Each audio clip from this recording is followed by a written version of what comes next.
Well, hello, welcome, ladies and gents, to Hcast episode 15. 2 hours earlier than the norm. I do apologise, but this is kind of what it's going to have to be now on Thursdays. We've just got to bring it forward a little bit to clear up some space for other people that stream and individuals that you may want to watch rather than watching me talk the general nonsense. So we are joined, of course, by Paulie from the Latino Slant. We've got Culture Casino here as well. Hello, how are you doing? Oh, it's a lovely day. Lovely day. Good. Hey, let's get going. Yeah. Excellent. So, few housekeeping rules. Rules. It's a phrase. There's no rules. You can whatever. But if you want to check out the second channel, please do. Link in the description box. Mistakes Reviews live archives. These streams get chopped up, and they also go over there as well into a playlist if you want to watch them back. Tuesdays one I haven't put up yet. I've just been a bit busy with mountains of videos and other bits and pieces going on. So that will go up there as well as this one.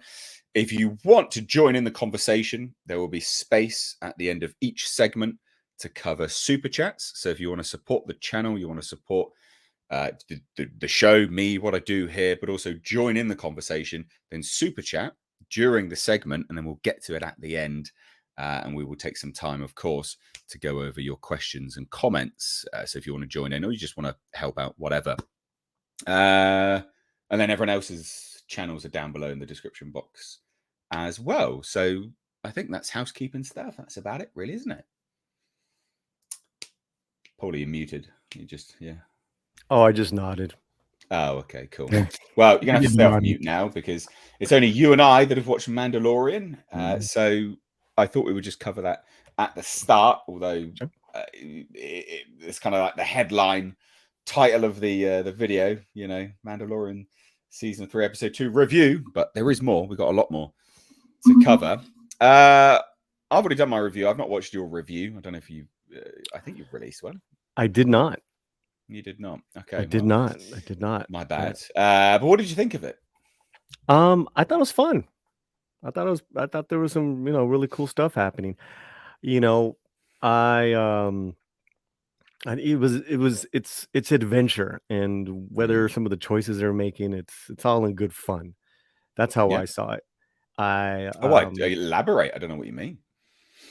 Yeah, I mean, because there's so much kind of action that happens. It's the episode's called "The Mines of Mandalore," and we get to go on down there with Din and Baby Yoda, and Grogu, man. His name's yeah. Grogu. Well, I like Baby Yoda. I like the video where Pedro Pascal the other day accidentally called him Baby Yoda.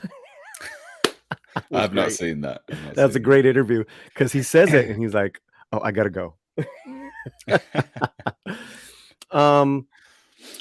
Yeah, it was cool to see his powers. He's working his little powers, and the boy can move, and Din gets in a bit of trouble, and he gets captured by these native aliens down these native Alamites. They were called Alamites. Okay.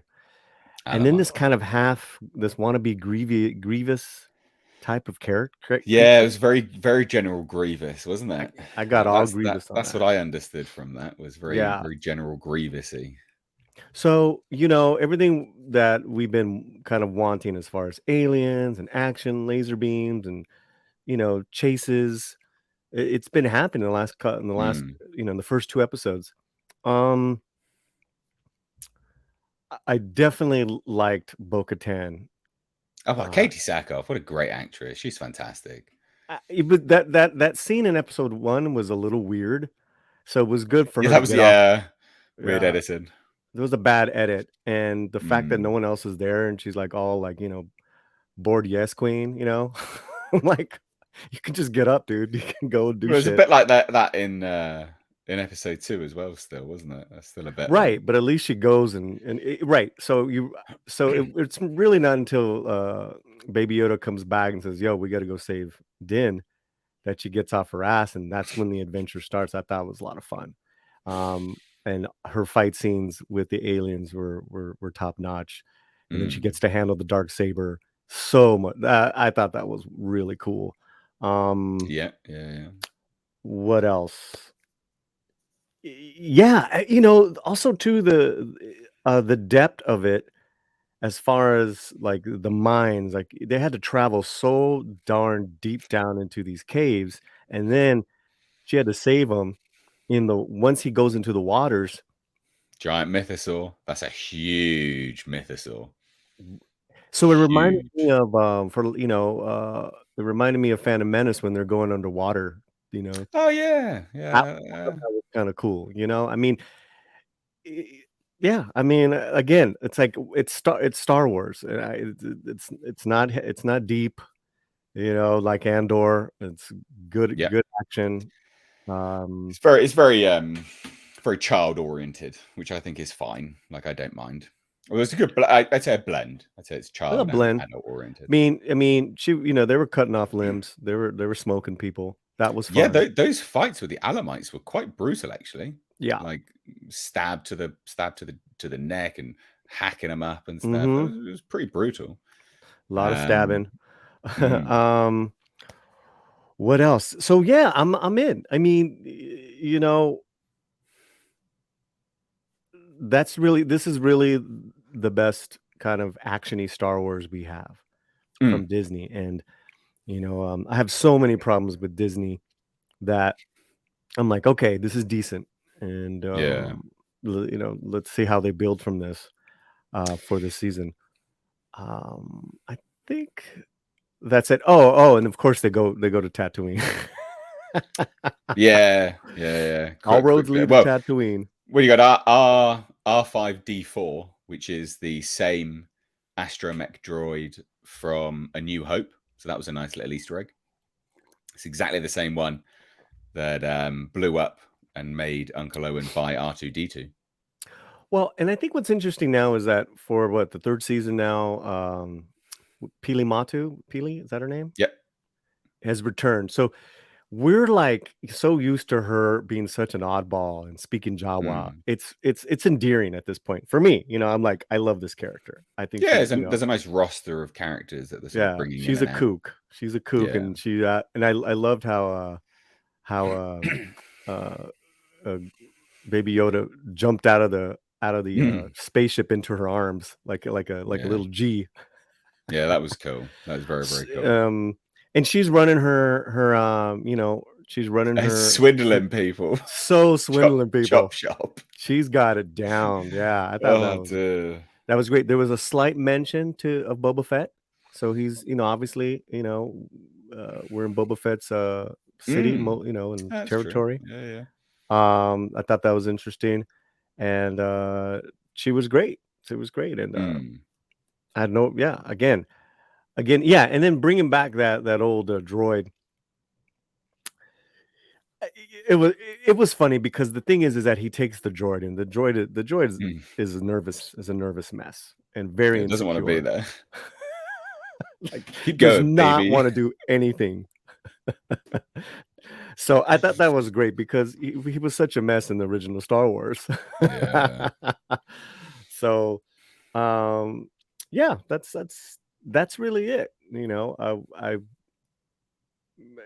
And then I'm on to the next thing, meaning like, I'm like, all right, cool. This is great. Didn't offend me, didn't upset me. Yeah. Because I'm so used to Disney doing that right now, especially with the Yeah, Zorro news. I just did a video on Zorro yesterday, where they're reimagining and for a modern audience, Zorro, Disney Plus, right here. Yeah. So this made me happy. Yeah. So yeah, very, very similar. It's something which is very non-offensive. Just works as it is, and I watch an episode, I'm like, okay, and I'll wait for the next one. Wait for that. It's not like, yeah, like it's very much a light-hearted, sort of skin deep Star Wars, whereas Andor was very much, deeper, the underbelly of Star Wars in terms of getting a bit thicker, adult, that sort of stuff. It was much more, in depth and a bit more. Just more layered and nuanced. Well, but I really like this, and I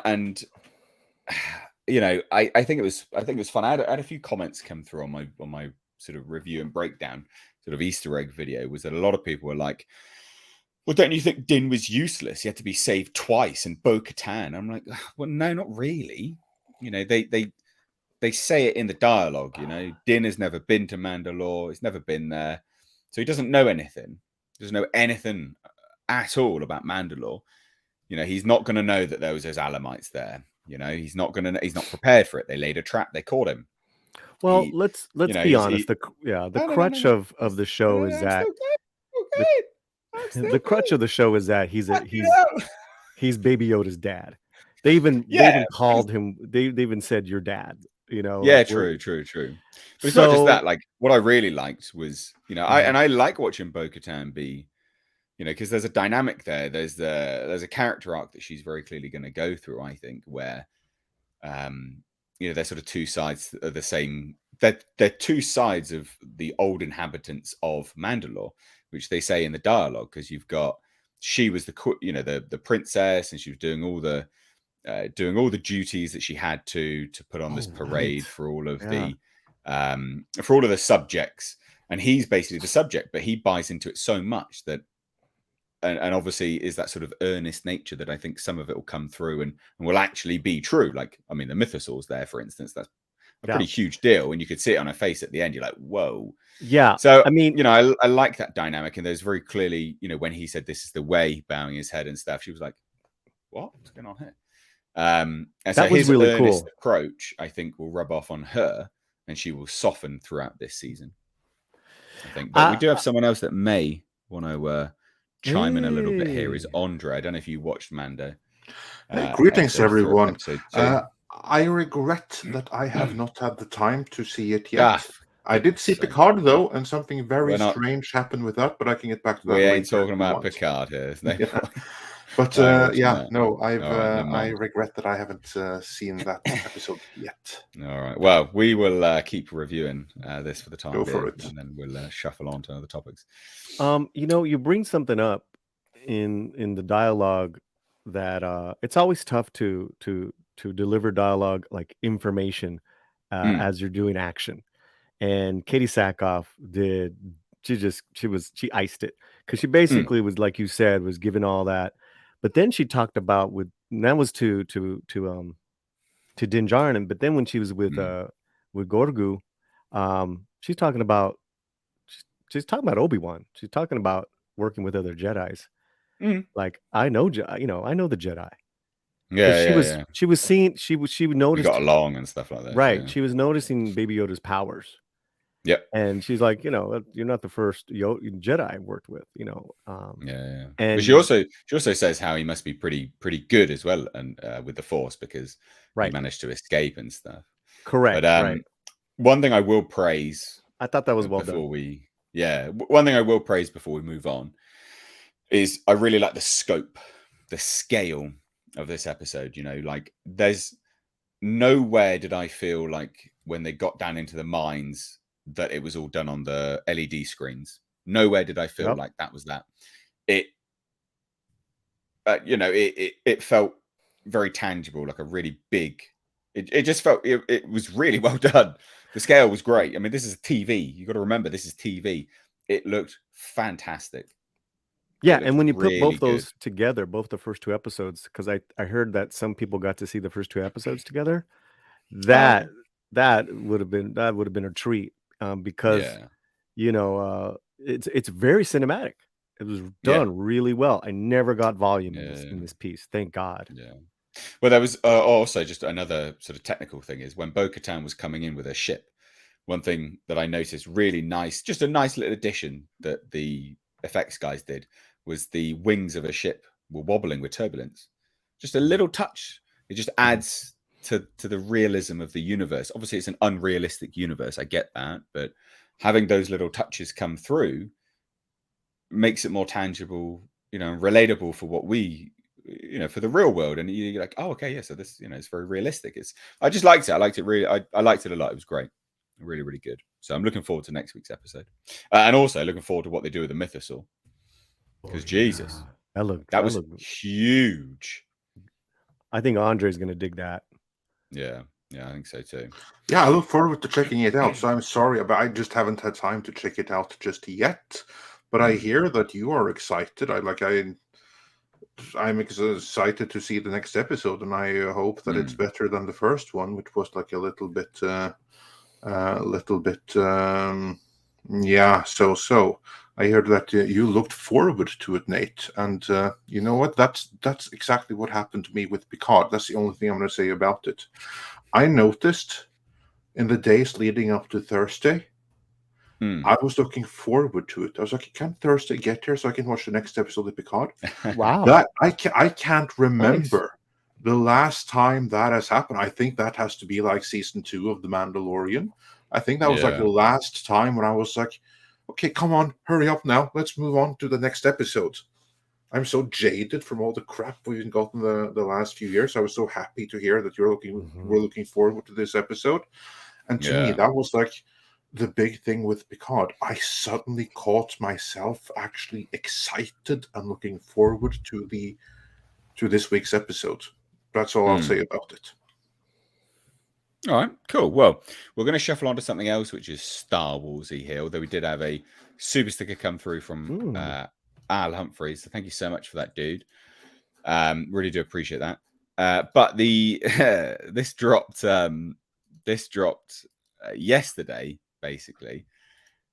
And Lucasfilm is being sued by the Acolyte producer who worked on the project for 2 weeks for wrongful termination, egregious breach of contract, wrongful termination.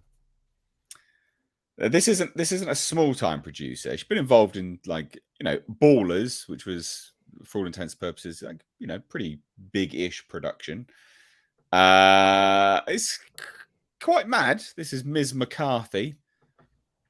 So to get through to the sort of nitty-gritty of it, basically, executive producer Karen McCarthy was axed by Disney Plus, The Acolyte, after just a few weeks of work. So according to a complaint obtained by Variety, and I quote, "As a result of its bad faith and wrongful termination, defendants deprived Ms. McCarthy significant employment from which she would have earned millions of dollars over the life of the series." 2 weeks after Lucasfilm and McCarthy apparently settled on a broad strokes agreement without explanation, without reason, without justification, Lucasfilm told McCarthy it wanted out of the deal per the complaint. McCarthy claims that boarding The Acolyte prevented her from taking on a lucrative executive producer position on the Apple TV series Sugar. According to her agent, David Morris, this deal would have made McCarthy the highest paid producer at Apple. But by the time McCarthy was fired from The Acolyte, the Apple offer was no longer on the table, leaving McCarthy with neither deal. Now, I mean, it's pretty huge. So for over 35 years, Karen has hired thousands of people for several major studios on many high-profile projects. She knows when a deal is a deal throughout her entire career, from office assistant, location manager, unit production manager, and eventually producer. She has prioritized fairness, kindness, and human decency. They're scoping for a jury trial in this, is what they're looking to get. But McCarthy claims that when she requested to be paid for her work on The Acolyte, Lucasfilm denied that they even had an agreement, even though they had made their offer containing all of the material deal points. McCarthy accepted the offer, and Lucasfilm had McCarthy start right away. And Lucasfilm sent to McCarthy a memorandum of agreement memorializing the terms of, including that McCarthy had already commenced working.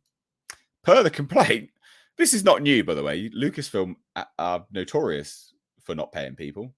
And Disney. There's been many a complaint about this. McCarthy is therefore forced to bring this action to hold Lucasfilm accountable for its egregious breach of their agreement, its bad faith denial of that agreement, and for the statutory penalties McCarthy is entitled for its failure to pay her for her work. They offered her $5,000 as well, basically. Guys, Andre, let's get your thoughts first. Okay, Andre's dead. Paulie, we'll get you. Yeah, no, sorry, I was just muted. Sorry about that. Anyway, but let Paulie go first. No. Correction. Andre's just dead inside. He's actually quite alive. You with us, boss? I'm with you. I was blabbering along until I said, "Oh shit, I'm muted." Andre, please. Yeah, this is a really big deal. It's huge. This huge is a massive, massive deal. This is a disaster for Lucasfilm. For one thing, I empathize with this producer lady right here, because just imagine you are in a position where you can choose between two relatively lucrative things. I will say, though, that she made the wrong decision. It tells me that she is not in tune with the audience for going with the Acolyte and Star Wars, which is at this point is a sinking ship. She really should have gone where the money is, and that's with Apple. That aside, she made her choice, however ill-informed the choice it may have been, and then she lost the other opportunity. Like, I really empathize with that. And then they pulled the rug from out under her. Now, what this lawsuit tells me is that there was no signed agreement. There must have been some kind of like an oral agreement or something like that. Like, hey, come over this. These are the things that our agents have agreed orally, but I don't think there was a signed agreement. But still, as long as there are enough people here that can say that, yeah, there was an oral agreement. An oral agreement is legally binding. She can prove losses. She can prove damages by having declined this thing for sugar. And I assume she must be able to prove it because it's in the trades for everyone in the industry to read, which means that Disney actually are on the hook here to pay her the millions that she would have gotten from an assumed full season run of the Acolyte. The big question then is, what's going on with the Acolyte? Since she was hired and then suddenly fired instantly afterwards. Like, what the hell are they playing there? Does this have something to do with Bob Iger's 5 billion savings that he's supposed to cut from content production? Is this what happened here, that Leslie Headland suddenly realized, oh yeah, we need to cut some money here, so I'm just going to cut you after you decline this? Either way, this is a really, really bad case, and it's blowing up in the face of, first and foremost, showrunner Leslie Headland, secondly, Kathleen Kennedy, thirdly, Bob Iger. Because before he could say that, oh well, before under Bob Chapek there was like this lawsuit from Scarlett Johansson. Although Iger was the one behind that, obviously, but now he doesn't even have that. Now he can't even say that, oh, everything is so awesome with the talent and everything, because look what happened just weeks or months after he came back. I mean, this doesn't happen in Hollywood. It happened here, and it's bad. And it's getting like industry trade headlines. This is going to cost. Deadline, Variety, Hollywood. Yeah, exactly. This is going to cost them millions of dollars, probably. I don't think it's going to go to court. Here it's going to be like some arbitration behind the scenes. She'll be paid millions upon millions in shut up and go away money. But still, the reputational damage here is bad. And I'd love to hear what Paulie has to say to this as well.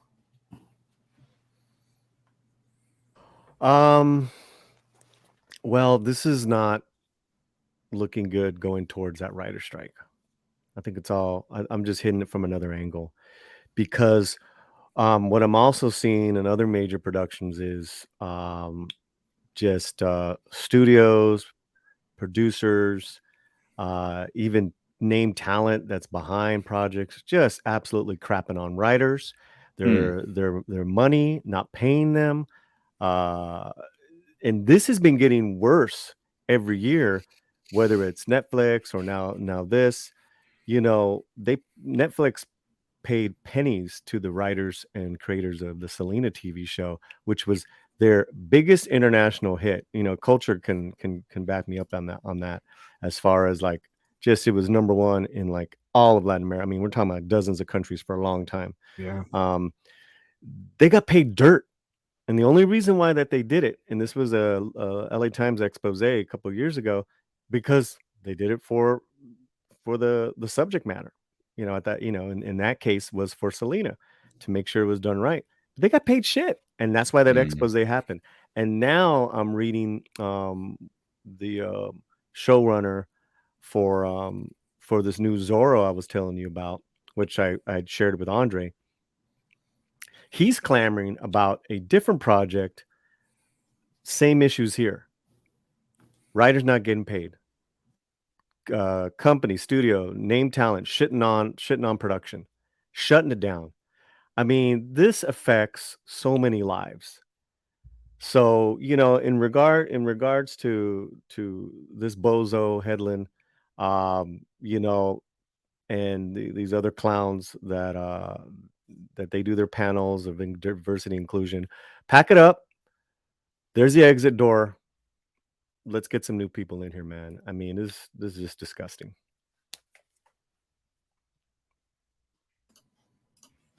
Yeah, agreed. Culture. Oh well, look, I mean, this only really this. I'm going to talk about both things that Andre and Polly brought up, but this only started moving forward because they indicated publicly that they were starting production and shooting in the UK for The Acolyte. That's the only reason that this actually will have any weight behind it. Because if they actually make this show, Karen, I forget which. Anyway, she's going to get paid. Karen McCarthy. Miss McCarthy. She's going to get paid. There is precedent in previous decisions. Millions of dollars have had to be paid in these kinds of work. The assumptive work that she was doing. She was already on the job, right, doing different various things, traveling, et cetera. She worked on it for a total of 2 weeks. Yeah, she was working on the project for 2 weeks before she was unceremoniously fired for no reason. And again, this been like, well, we're not actually making this, she wouldn't have the grounds to go after it. But now that, again, we've heard that they've started production on the show in the UK. We've seen set photos. Yeah, they are properly in production.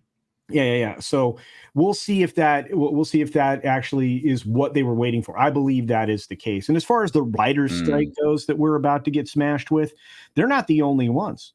It's funny because I'm not sure if this is a subject matter for today, but the SNL video editing, the pre-video guys, they're going to go on strike on the 1st of April. Then you have the Writers Guild likely to follow in May, maybe sooner. Right. And then, the Directors Guild, all the guilds, all the main guilds for IATSE are in a position to renegotiate their contracts this year. They are all talking with strike language and have made demands.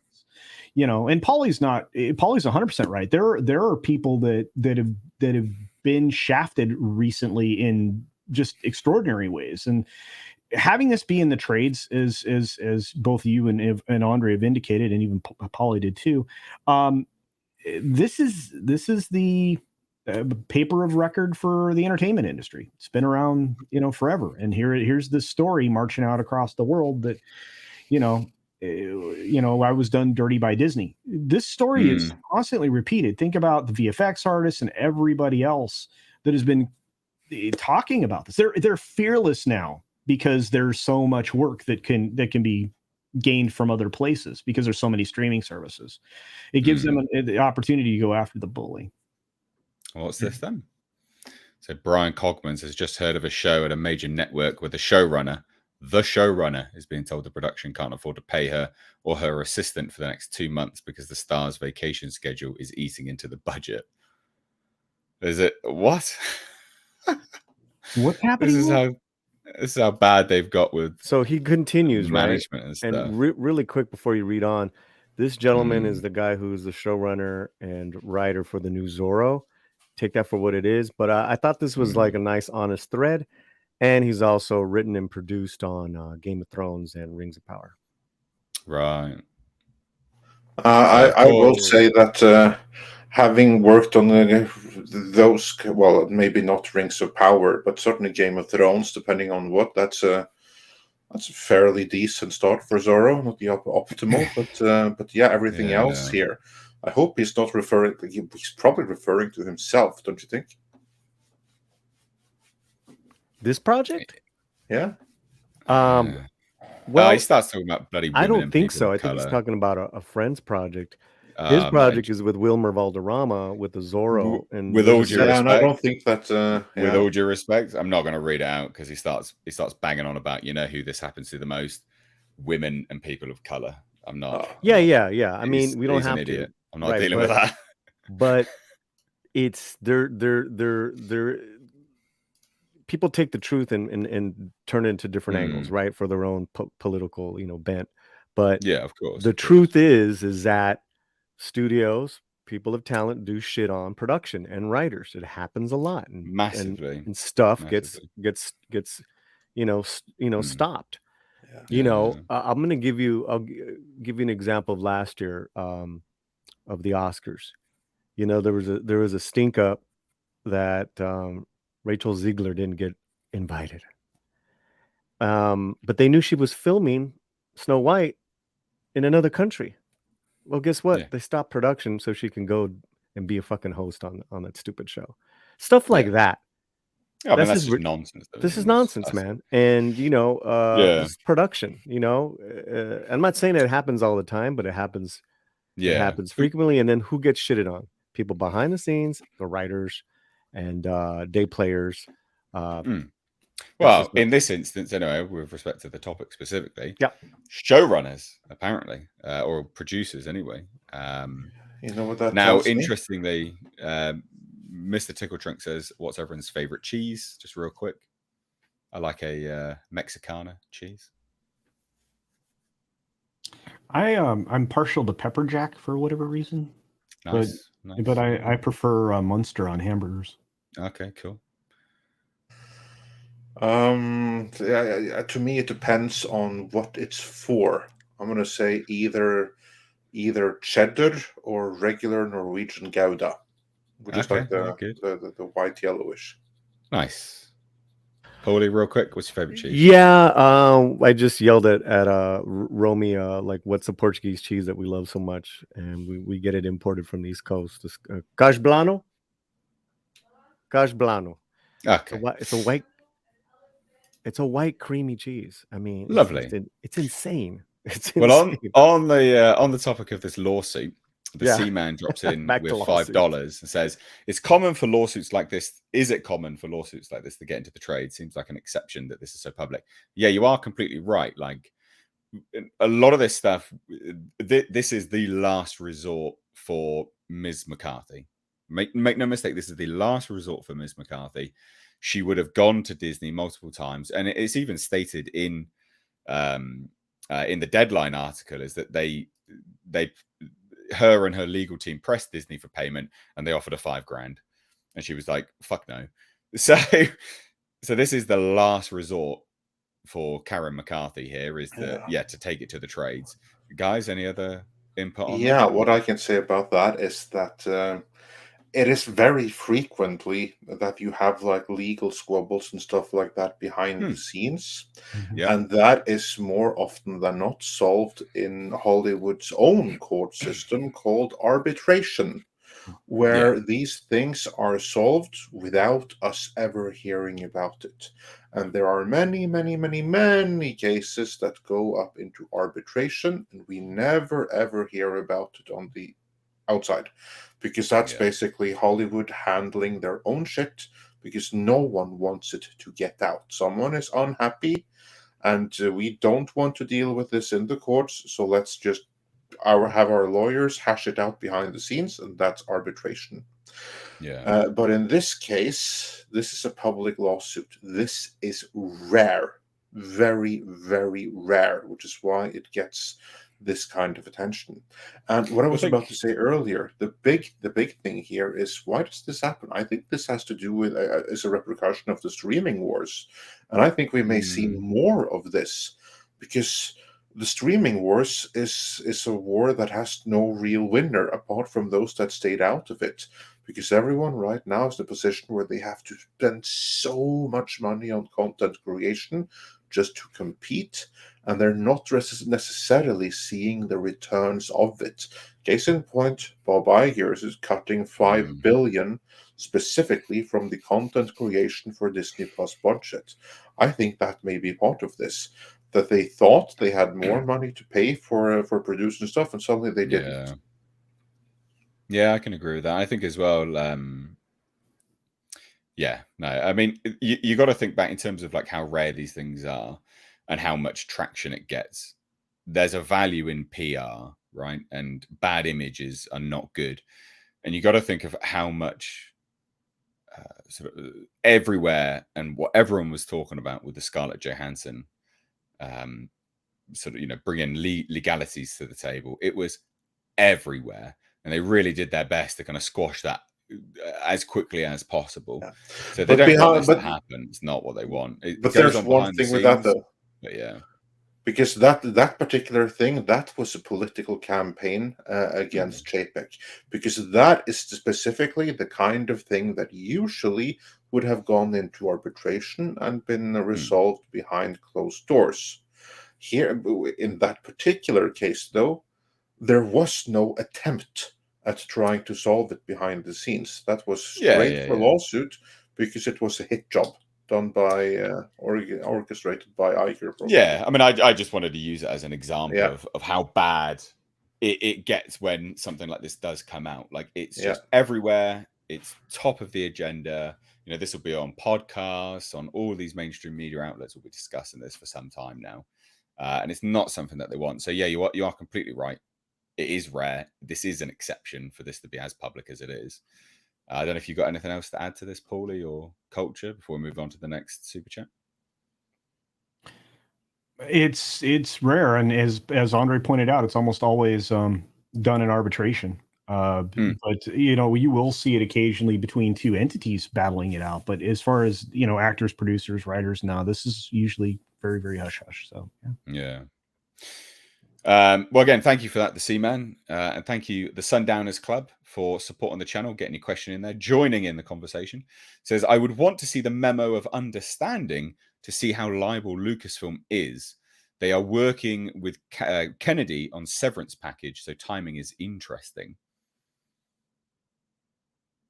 Andre, you have anything to add to that? I mean, do we know for a fact that they are doing that? I have also heard the rumors, but I don't know that they're doing that for a fact. I don't think that has anything to do with this necessarily. Of course, it's just really, really bad for her, because again, it's just cementing Kathleen Kennedy's legacy. It's a failure. Under her reign, it's just been failure after failure after failure. She appeared to be the biggest, most important producer of all time because she latched on to Steven Spielberg and George Lucas, but the moment she stood on her own, she failed worse than anyone could have imagined. Yeah, I mean, the end part, as far as I know, is complete speculation at this point. It's speculative based on information at hand, so I guess it's like an informed guess, because she always said she'd go after Indiana Jones is released. Indiana Jones is going to be released. You would lead up to the release with working out your severance package. So all of that, like, yeah, I guess. But I wouldn't say that they're linked specifically, but it doesn't look good. And in terms of wanting to see the memo of understanding, yeah, I would love to see that, because that will really, in the Deadline article, it was like they even had an email from, and they named the individual, saying, yeah, like, no worries, we're really excited to get working on this. So it's like, it's very clear cut that, they were working together. But I'd love to see how liable they are. Paulie, Culture. We said it all, look. Oh, Culture, can't hear you, mate. You're muted. I'm muted, brother. I was going to say, gosh, I'm like, hello. Couldn't see. Didn't Andre? I did. Look, you always go after the biggest pockets in a lawsuit. And so Disney's the biggest pockets. I don't know if the two things are related. Lawsuit to Kennedy leaving. Kennedy, like I said, as you mentioned, I mean, she mentioned that she was waiting till after 5, or that's how it's been reported. To what end that's accurate or whatnot, I can't speak directly. But I'll say this: the Disney has many problems. She's one of them. But the memo of understanding is something that it's a common document. So apparently they've sent one, so they do have it. So be interesting to see. Paulie? I want to see this go to court. want to get. I'd love to get a court. Wouldn't that be good? That'd be. So I want to get all the legal minds and all those people. That'd be good fun. I'd really enjoy that if we went to court. Yeah, I mean, yeah, that we could do one too. We could do a live, you know. Oh yeah, of course. Why not? That would be gold, man. I love it. That's all I got. Fergal Kelly says, liking the new time slot, especially when I have to get up at 4:30 a.m. from time to time. Yeah. So if anyone, we're streaming 2 hours early on a Thursday now. So Tuesday stays the same. Thursday moves 2 hours early. But yeah, I'm glad some people are liking the time slot. We also had another super chat here from Olaf Van S. He says, have to join. What's everyone's favorite pizza topping? I had it in Miami once, and it was absolutely spectacular. It was ground beef and goat's cheese with jalapenos.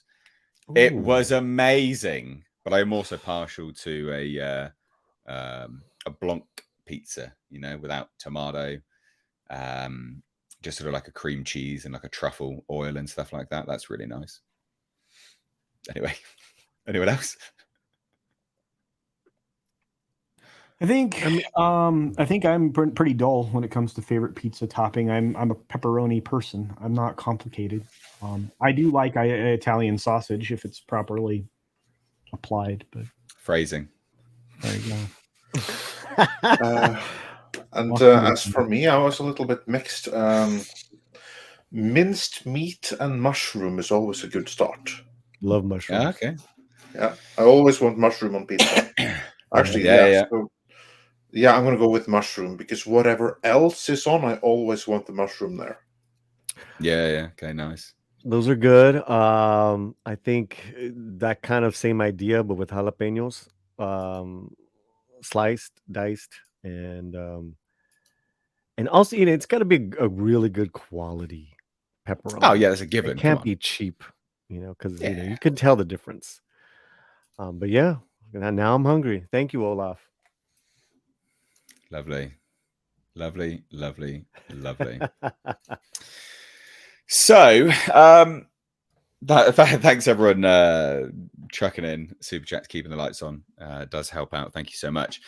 So I haven't seen this yet, but this is the next topic. So we're going to sort of go through this live. James Gunn slams racist social media user upset by villain casting in Guardians of the Galaxy Volume 3. I chose the best actor, period. Is it like, what is the Hollywood Reporter doing highlighting this? This is a very odd, just from the off before even getting into it. This is a very odd thing for them to highlight out of all the things James Gunn tweets. This is pretty... It was an opportunity to virtue signal. That's one thing. And another, I'm sure that someone in the marketing, you know, those that ascribe by like the fan baiting school of marketing, they're like, hey, here we have something where you can virtue signal and slam the fans all at once. Yeah, I guess so. I don't know. It just seems like an odd thing for them to go into, to be fair. Well, it's odd that they're co-signing along with his opinion, because essentially you're now calling somebody racist as a publication, you know, absent any truth. I mean, actual facts. You know, this is James Gunn opinion. So is this an opinion piece? Is this news? How is this being... Well, they're saying, so did he say that he's racist? I mean, let's take a look, right? Take a look. So James Gunn is coming to the defense of his Guardians of the Galaxy Volume 3 High Evolutionary, played by Chukwudi Iwuji. Yes. On Monday, I thought I was saying that wrong. On Monday, the new co-head of DC Studios posted a picture of Iwuji in character on the set of his upcoming Marvel film and captured it. Can't wait for you to meet this guy. An Instagram user left a lengthy comment on Gunn's photo stating, damn it, another white guy they made into a black guy. That's an objective truth. That's not racist. That's an observational fact. Let's like break down the barriers of definitions here because people like to twist stuff. That's an objective truth. Why couldn't they just leave him white or, I don't know, pick a different minority? How about Asian or gasp a Latino? How many Latinos and Asians in the MCU, like a total of 5? He has a point, actually. That's an observational fact on the amount of people that are swapped to be black. That's not really racist. That's An observation. That's like if the hat fits. Do you know what I mean? Like you should wear it. Like the hat does fit in this instance. Or make him an Indian or something, because they don't and won't, and that makes them woke. So the user then continued. Next time a major character, hero, villain will be a trans or homosexual non-binary, when in comics they are not. Sad and pathetic. They're picking based on race and what's PC, and not on acting and what's established. Now, to say that someone's being picked on their race, I mean, you could deem that as racist. That is a racist comment. You are saying someone is being picked solely on the color of their skin. That is a racist comment, I guess. Is that how they're breaking it down? Maybe, but at the same time, you already have plenty of documented things out there in the world, including videos where they are indicating that that's what they're doing. It's not. I don't know that that's racist. It's just parroting what these studios are telling you, specifically Disney. Yeah. Yeah, no, you're right. Gunn fired back and said, I chose the best actor, period, and the best person for the role. I don't give a shit what ethnicity Chukwudi is. So stop with your racist presumptions on why he was chosen. And by the way, he's playing a guy who's almost always purple in the color.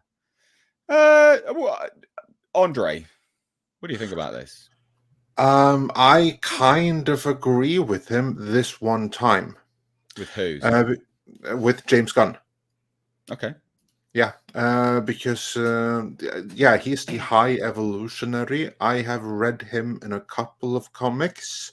I haven't read every single appearance with him, and it could be that behind the purple mask, maybe there is a white man. I do not know, but in every single comic appearance where I saw the High Evolutionary, he was indeed purple, and he doesn't look quite human. Again, maybe deeper in the mythology, there's a white guy, but from appearance in the comics that I have read, he looks like a purple robot, which to me means that you are free to cast pretty much anyone you want.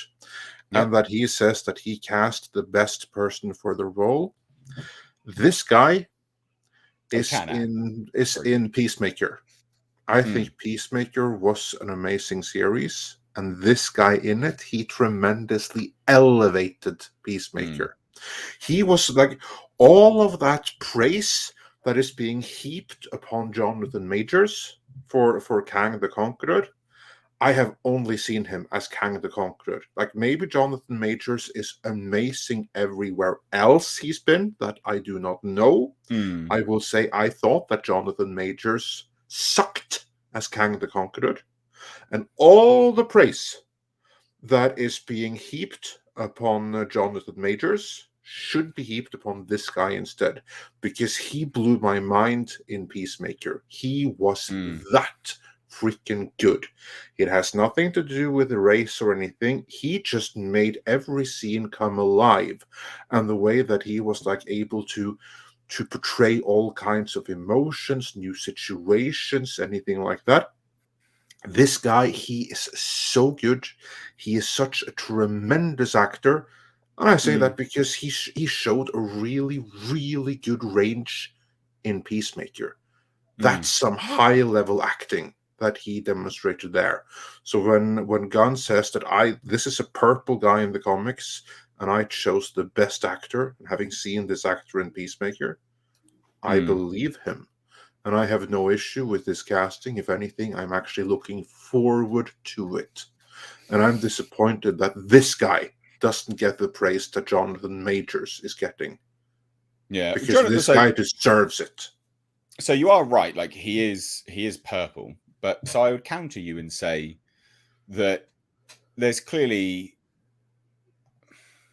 I would counter you and say, although he's purple, why would they not make him, although they've added purple to his costume and stuff, why wouldn't they cover his face in the same manner as the comics, unless there was a certain element there?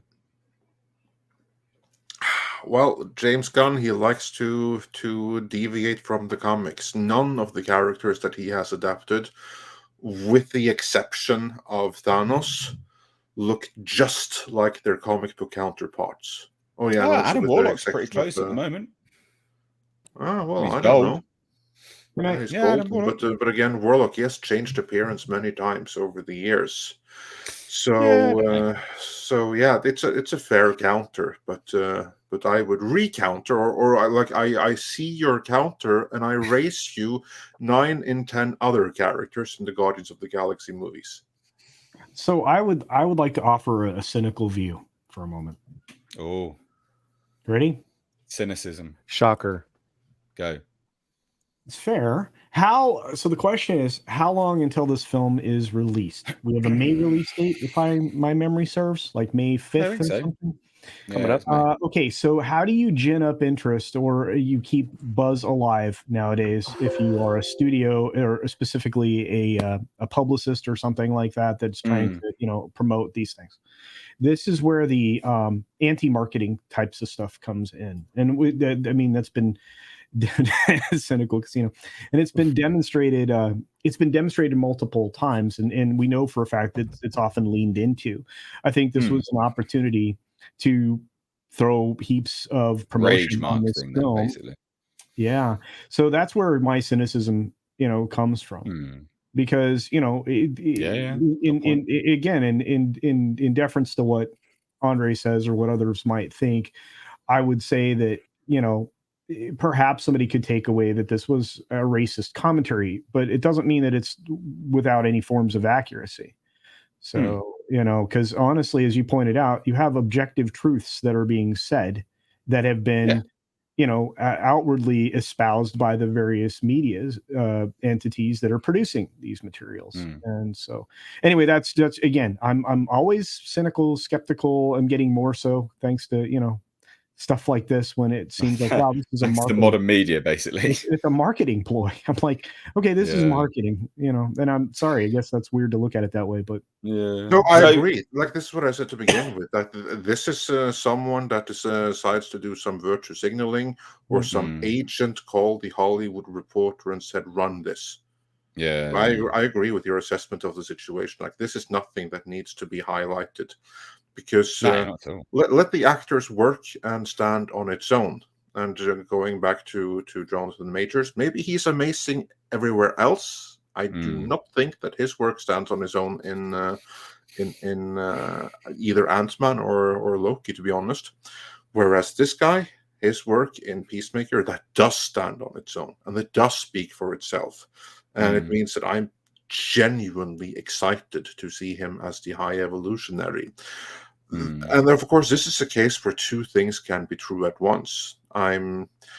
It could very well be that Marvel said that, you know what, for diversity, equity, and inclusion reasons, we're going to need so and so many black characters in here.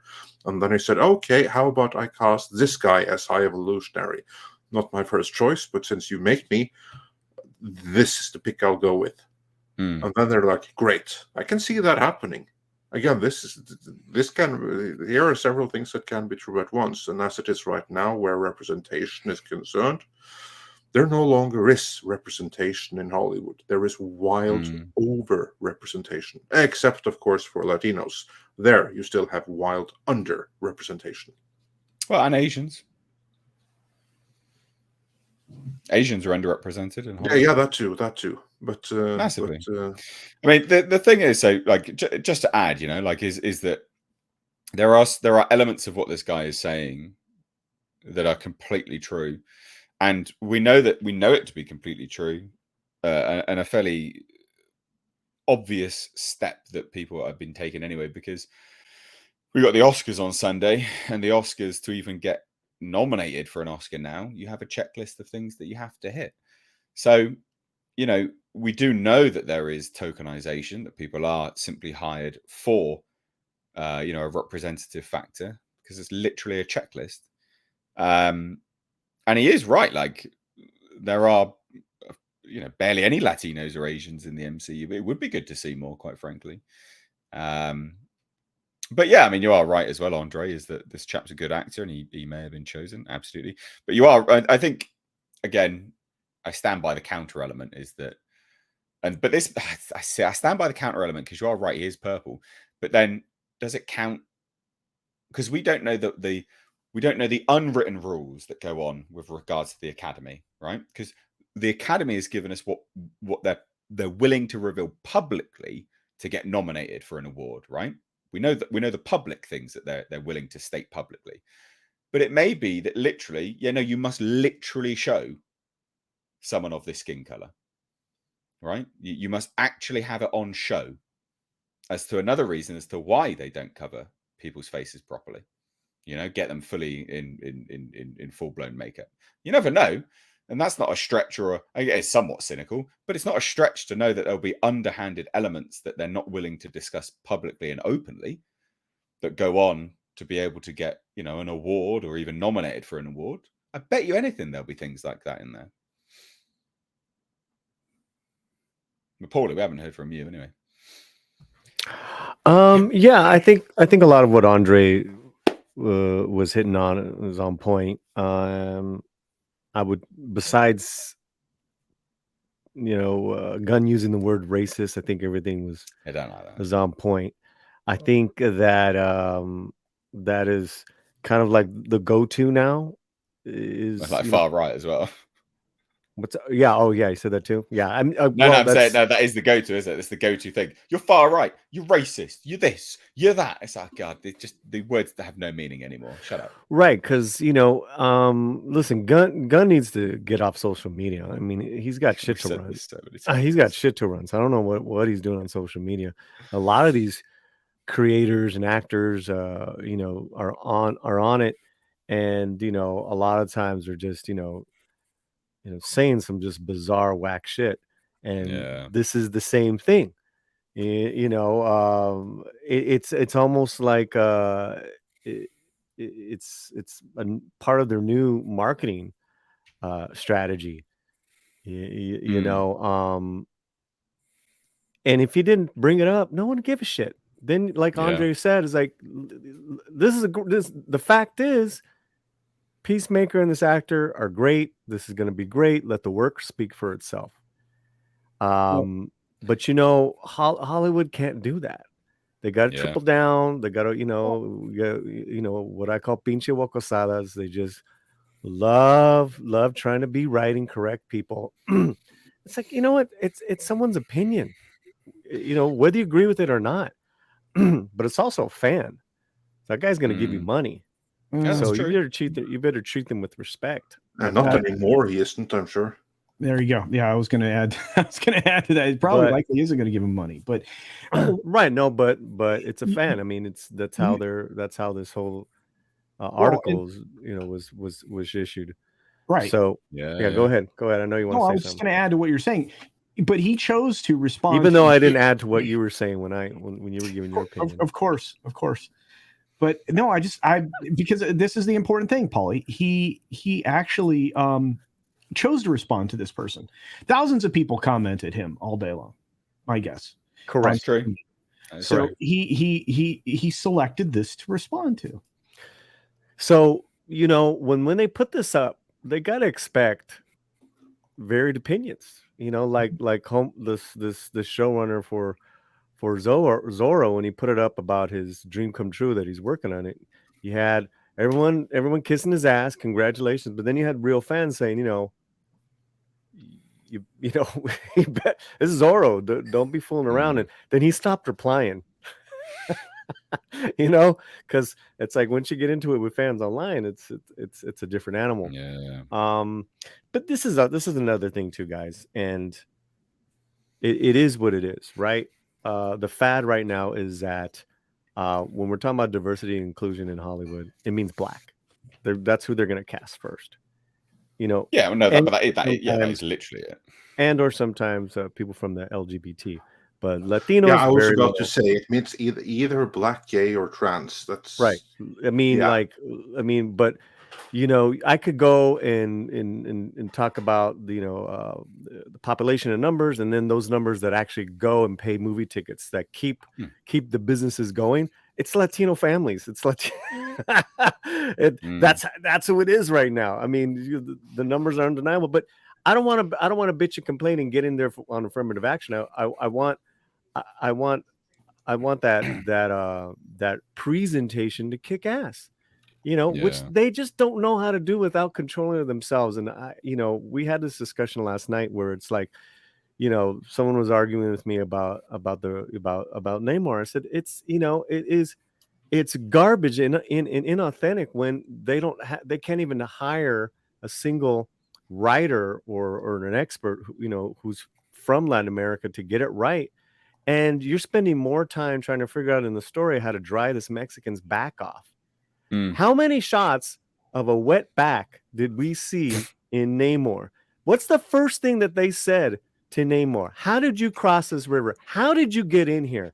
Thank you, Disney, for that wonderful representation. So they get to virtues. But if I question, there's something wrong with me, I'm all right. You know what?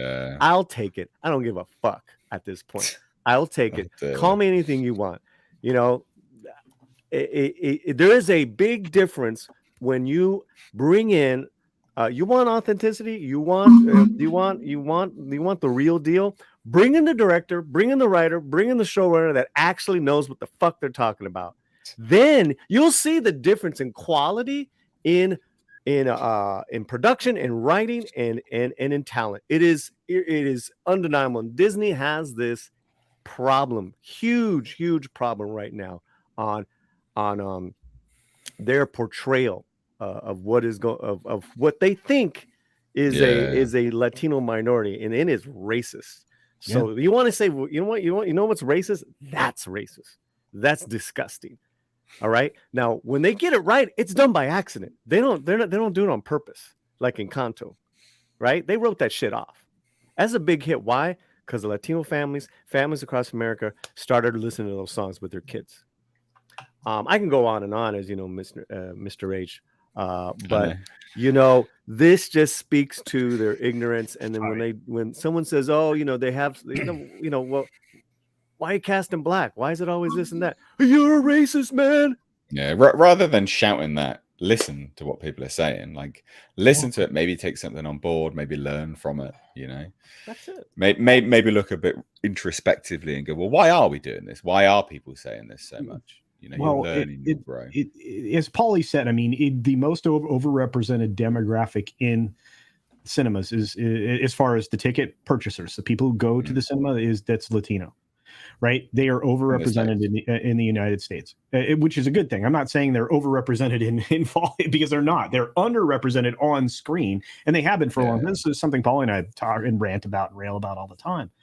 But I look at it and I'm like, you should be listening to the folks that make this. You should be you should be listening to these groups that you are trying to virtue signal to, and you're doing a very poor job of it. I mean, they were talking about there's 5 characters in the MCU that are Latino, right? One of them they eliminated in the most recent Ant-Man film. Luis is not found anywhere.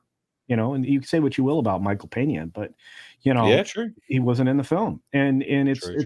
You have so few characters that legitimately are part of these franchises that are being represented on the screens. I mean, in the comics, you've had various ethnicities all along, but you're not promoting those folks. You're not promoting those characters. You're adapting something else, and that's obviously what this fan was talking about, and it's frustrating. Although to be fair, I think it's hard to find a purple person, but I could be wrong. Yeah, true.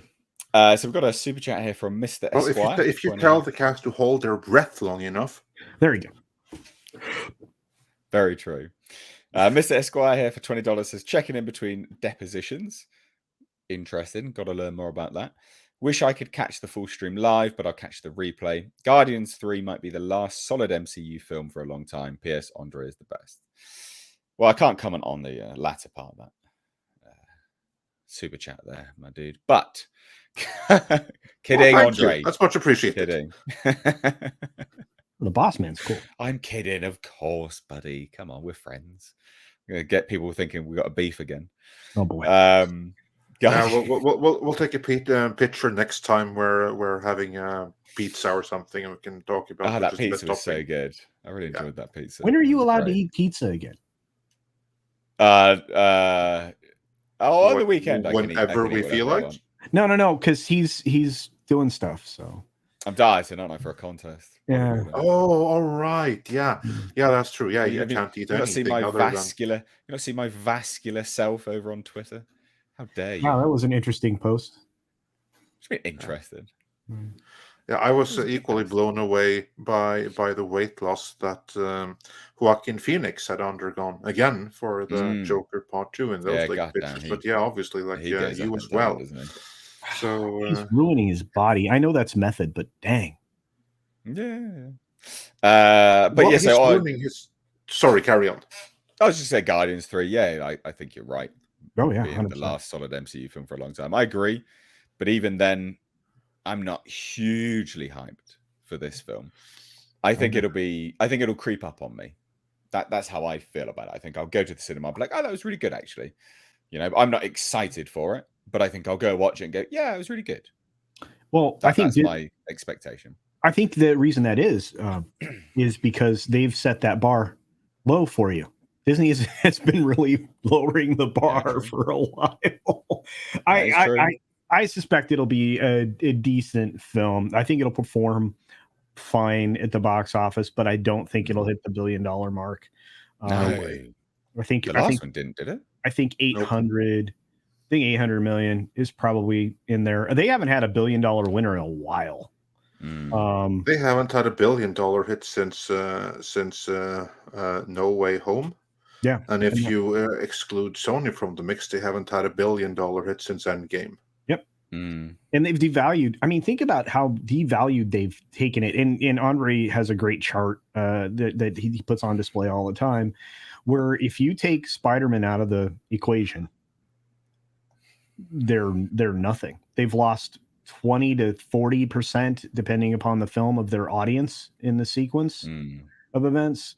They're benefiting artificially from an inflated box office price because of ticket price increases, et cetera, et cetera. They are putting far fewer butts in seats for each and every one of their projects, and it actually looks like they're putting fewer seats at every film that they release.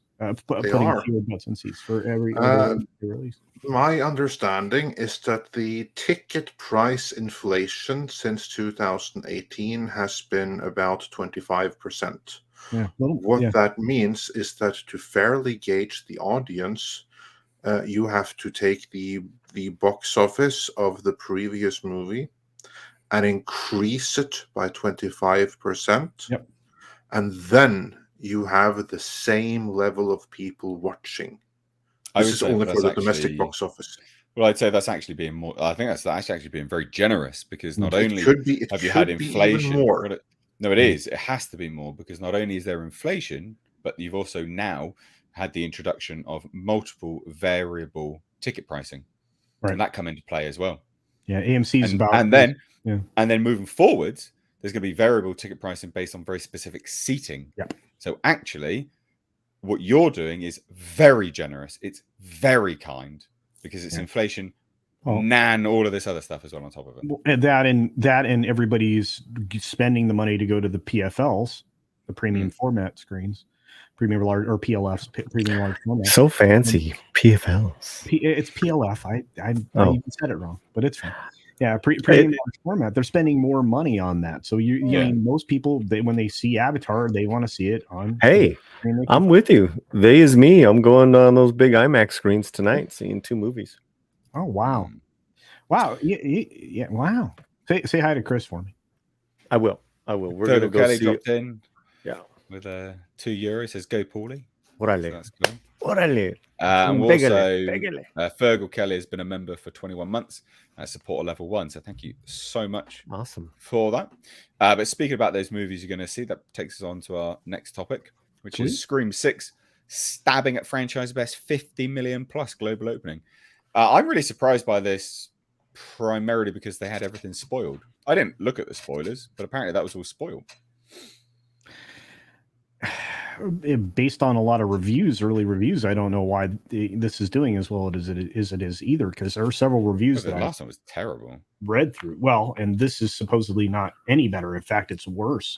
Feels quite like half a film, according to reviews. It feels very underbaked. I haven't seen it yet, but I see horror movies. It's one of my vices. But I'll probably get around to watching this one. So, I look. Cocaine Bear was dumb fun. Scream stopped being fun 2 movies ago. So I have one theory of why it might do so well. Maybe I'm completely off, but could it be the trailer? And I only say that based on myself, because I hate the Scream movies. I fucking hate them. Pardon my French. There is not a single Scream movie I like. I credit them with destroying horror. And I saw the trailer for this one attached to Cocaine Bear, and I was like, remember what I just said? I hate these movies. I was like, that looks kind of cool.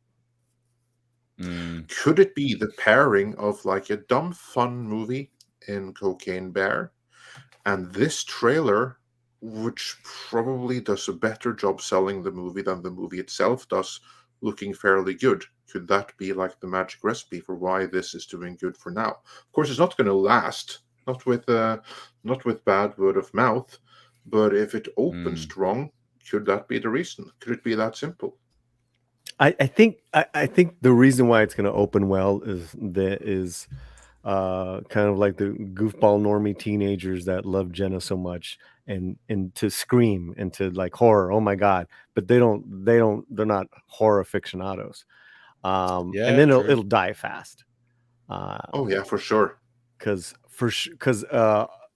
I'm hearing some really horrible things about this. I'm seeing this one, and then I'm going to see 65. But I was saying in a video that this will probably, what's good for the box office is that this will probably be the first weekend where it's going to be, 2 big films duking it out for number one. Scream and Jenna's back, global fandom now, and Creed 3. And 65. Come on now. Don't overlook 65. Listen, I'm going to see that tonight. Don't overlook it. Might be asleep. It probably won't, but whatever. It probably won't. But interesting, going off what Culture said, even in this article, they say, well, Scream 6 will get loud at the box office thanks to PLF screens this weekend. So maybe it's literally just that. Maybe that's why it's going to open to a franchise best. Yeah, could be. Never underestimate like box office trickery. Yeah, because the last Scream pick opened to 48 million, so it's only got to do 2 million more. I mean, that's that right there, isn't it? 48 million? Jesus. Worldwide, not just domestic. That was worldwide. Oh, okay. That's 30 from the US is still a significant number. Still a lot. But then you think that the PLF screens would probably make that 2 million up. I reckon it would. And I was telling Tom this. I just think that it's a different ball game with Jenna's stardom right now. Yeah, she's a big star now. I will give you that. At this moment, right? It's all about timing, right?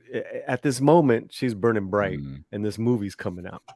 And she's on Saturday Night Live this weekend. I mean, it's good for the film. And then you had the story about the social media thing that they did, where people were calling 911 on Ghostface, people hanging out at corners. I'm glad no one got hurt, but it's great advertising for the film. And that's amazing. The film's probably horrible. That's just the thing. Yeah. I mean, I didn't like the last one. I thought the last one was terrible, and similar to Andre. I mean, we know this anyway from studios. Like anyone that's worked in the industry will tell you, especially the horror side of the industry. They tell you, they're open about it. Yes, Scream did destroy horror. Slashers destroyed horror because they were cheap, they were easy, they made tons of money, and no one wanted to take any risks on anything else. They degraded horror into just, I don't know, just They normalized horror. There you go. They gave it to normies, which sure, that's fine, I guess. If that was then used to prop up better horrors as well, but they just took that money and banked it and didn't make anything else, more imaginative with it. So I'm not a fan of the Scream franchise on a whole. I'm not really looking forward to this. I don't really care that much for it. In fact, I will be this weekend going to see 65 before I go watch Scream 6 because I want to watch 65 first. But, whatever. I think doing well. Yeah, I think Jenna Ortega is a large portion of that. But outside of that, I am still surprised because the spoilers have been spoiled. I think it would be interesting to get like some sort of like exit polling or find out why people are going. Well, isn't that cinema? Who does the exit polling? Sorry. Cinema Score, Metacritic. Who does the Cinema Score are the ones that do the exit polling. Yeah. So that will literally be the exit poll right there. Yeah. Cinema Score. So that'll be interesting. But there's a problem with Cinema Score that many keep on ignoring, and that is that you are polling the super fans, those that went out of their way to see it early, and they always give an inflated opinion. So every movie ever is like an A movie, and if it gets B, well then it must be really, really bad. Yeah, that's like the only thing you can tell. So you have to look at any kind of signs of anything that is not A++. That means it sucked. Because otherwise it would have gotten an A+++ from the early reviews there. Yeah, that's true.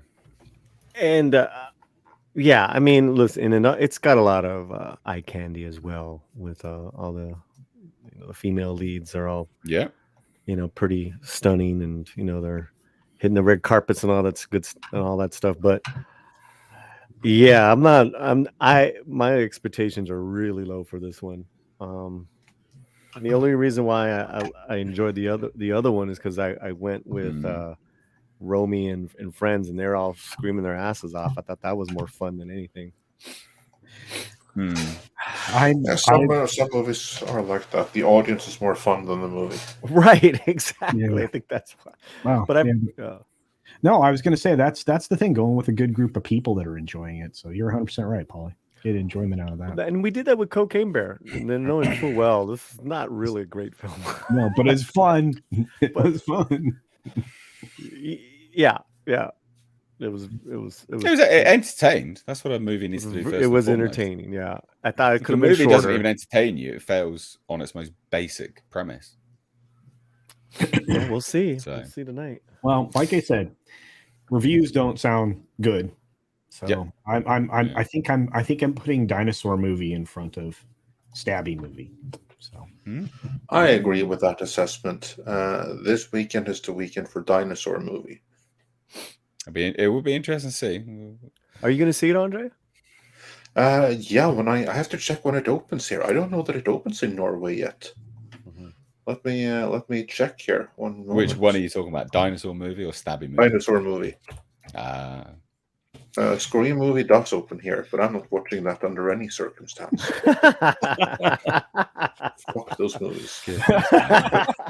Pardon your French. Yeah, pardon my French. Pilgram Media for $2 says, when you say Namor, please pronounce like Miss Alonso. What's that? That's Victoria Alonso. Pilgrim's referring to her pronunciation of it on the red carpet for the film. Es Namor. Un hombre sin namor. Namor. That's what Namor. Goodness me. Goodness me. Okay, for this weekend, so I will not be watching it anytime March soon. 31st in Norway. I'm watching Scream fan. It's a fan event at 5 p.m. on IMAX. I'll have a half-hour break, catch up with the fellas, and then we're all going to go see 65. Cool. Nice. Same theater. Nice. Same theater. All right. Nice. Well, we're going to move on to another topic, which I think is really interesting. Really, really, really interesting. It's to do with Bob Iger. It's to do with the MCU. It's to do with Disney, everything. Literally just dropped. Bob Iger, Disney will reduce costs on film, TV shows to focus on quality, not volume. We've heard that already. I don't know why they're running this as exactly the same headline we've already seen. But the really interesting thing is coming from quotes, right? So this was at the Morgan Stanley conference. This is an investor conference, if I remember rightly. And we've heard some stuff from Warner Brothers on this as well. I've got some videos on that. I've made so many videos today, like 6 videos. So that's dropping later on. But there's some really interesting stuff. So even comments about sequels, basically they're down the pan now. He doesn't even want to make sequels. So he goes, I'm really pleased that the support that I'm getting from the content creators of the company is significant and real. And it comes in the form of reducing the expense per content, whether it's a TV series or a film, where costs have just skyrocketed in a huge way and not a supportable way, in my opinion. They all agree to that, Iger said, adding that it was also about understanding how much volume we need, reducing how much we make, so it's how much we spend on what we make and how much we make.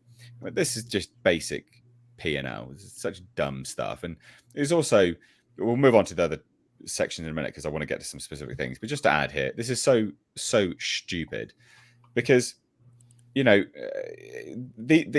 is his own issue. These are things he's doing himself. And it's not like, you're talking about content creators and things. I mean, the budgets have skyrocketed. Yeah, because you're pushing people and pouring money into it and making them work up to the wire. So your content creators need to get, and all the executives need to get their sort of acts in check. You can't be telling VFX people to keep working to the wire. Like some of this stuff is just their own issue. It's just such nonsense. But this is the really interesting stuff. And as we look to reduce the content that we're crafting or creating for our own platforms, there probably are opportunities to license to third parties. Oh. For a while, that was verboten or something we couldn't possibly do because we were so favoring our own streaming platforms. But if we get to a point where we need less content for those platforms, what fucking point would you ever get to where you need less content for your own streaming platform? What? And we still have the capability of producing that content. Why not use it to grow revenue? And that's what we would likely do. He's taking a leaf out of Zaslav's book. Disney is very strong. The most powerful brand, certainly in family entertainment. Not so much anymore. It'll remind you just how strong the brand is. This is to do with The Little Mermaid. And here, ladies and gents, is the really interesting thing. Perhaps off the back end of Ant-Man being a fucking bomb. What we have to look at Marvel, very specifically, Marvel, what we have to look at Marvel is not necessarily the volume of Marvel storytelling, but how many times we go back to the well on certain characters.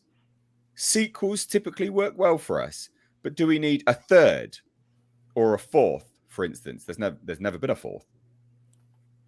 Or is it time to turn to other characters? There's nothing in any way inherently off in terms of the Marvel brand. Yes, there is. I think we just have to look at what characters and stories we are mining. And if you look at the trajectory of Marvel over the next 5 years, you'll see a lot of newness. Now, we're going to turn back to the Avengers franchise, but with a whole set of different Avengers, as an example. Oh, any comment on the Marvel stuff? You start talking about Star Wars, but any comment on the Marvel stuff? A-Force, well, we were talking about how they were running their movies into the ground, the MCU specifically. I mean, they saw diminishing returns with Thor after Endgame, and they saw diminishing returns with Ant-Man after Endgame. Ultimately, they're in a downward trajectory. I don't know if he thinks he's going to talk his way out of that. You're talking to investors, so you have to go in there with, tap dancing shoes and, a song and a dance and the whole nine. But he's somewhat delusional. I mean, he's delusional in saying, and you mentioned this, you called it out a second ago, when he says he's going to produce less content for your streaming. So you're smoking weed, dude. You're going to have to seriously keep that content burn up, because everybody and their mom doesn't really go to your channel for your back catalog anymore. A lot of people own your back catalog, and literally people are like, when's it going to streaming? When's it going to streaming? They want the new thing. And so if you don't make a new, you're stuck, man. You're stuck. And look, to be fair, and I know I made this point several times in the last couple of weeks, but he's not wrong. Sequels have been doing well for them, but 70% of everything released in 2022, big films, not independent stuff, but normal studio released films, 70% was either a sequel or a remake. 70%. And they've got to get away from that because people are looking for original material. And I think that speaks to why some of the reasons why you're seeing less appreciation of I don't think it's superhero fatigue. I think it's sequel fatigue. I think it's like there's too much fluff out there that, isn't really anything other than to get you ready for the next fluff. Yeah. Right? Anyway, sorry. Random thoughts. No. Andre? To me, it's this is like very telling in several ways. Yeah. One, going back to the streaming wars, this is something that we actually covered in our the streaming fallacy video that was put out last week, I think it was.